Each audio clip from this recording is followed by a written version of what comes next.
Je vais donner la parole à l'UNICEF pour nous entretenir de ce qu'ils font pour l'éducation et la mobilisation sociale pour protéger les plus vulnérables. Madame Lila Peters, vous avez 5 minutes, s'il vous plaît. Merci beaucoup, Madame Chair.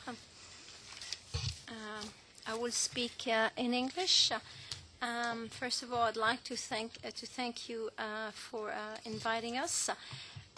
And first of all and foremost, to thank all our colleagues, actually, both from the government, from international organizations, from civil society, who are currently in those countries and trying to fight the disease.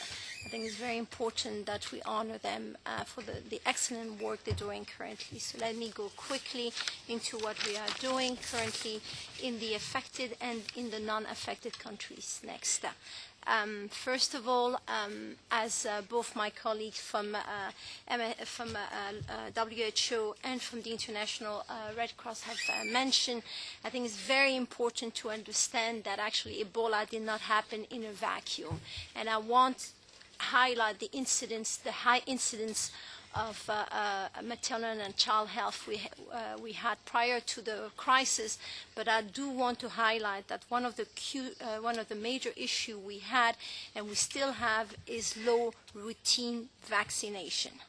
So those countries have been over the past year facing a lot of outbreak, whether it was an outbreak of measles or meningitis. We had also constantly repetitive outbreak of cholera, which is very strongly linked to hygiene practices, to sanitation, and to water management. So those are important elements to look at. The other onset in which the Ebola has arrived is we are dealing with very high dropout rates. So we have a lot of children prior to the Ebola crisis who were not going to school.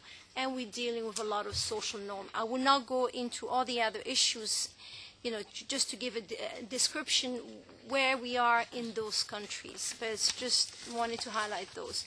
In terms of our response, so since the onset of the crisis, UNICEF has been fully supportive under the leadership of WHO government response plan. And that has been a priority for us. We do not have our plan. We are supporting the government plans. Second, we have been providing. Please, Nicola. Oh, sorry. See, that's not the one before. It doesn't appear. Oh, okay. So that's okay. Sorry about that. We've been providing, as you all know, and we'd like here to thank particularly ECHO for their generous contribution to UNICEF to be able to airlift and to continue to airlift and distribute essential medicine and equipment. And we've been also working to strengthen community-based care, wash and sanitation intervention. We are currently closely working with our partner, the Red Cross, to address the issue of child protection. As we have heard from my colleague from OMS, a lot of people are dying. As those people die, they leave their children, and those children become orphaned. As we've heard from my colleague from the International Red Cross, there's a lot of stigma. And what we are facing currently is what we faced when we had at the onset of the HIV/AIDS epidemic. So it is a major priority that we start thinking what we're going to do for all those orphans. We are facing a new generation of orphans as we had faced during the HIV/AIDS epidemic. So that's something we'd like to underline. UNICEF has been with partner in the forefront into social mobilization. So I will give you a concrete example. We are very much concerned, as you all know, with the fact that schools remain closed as of today. And so that's mean that already we had very weak education system. Already few children were able to complete school, and this will continue.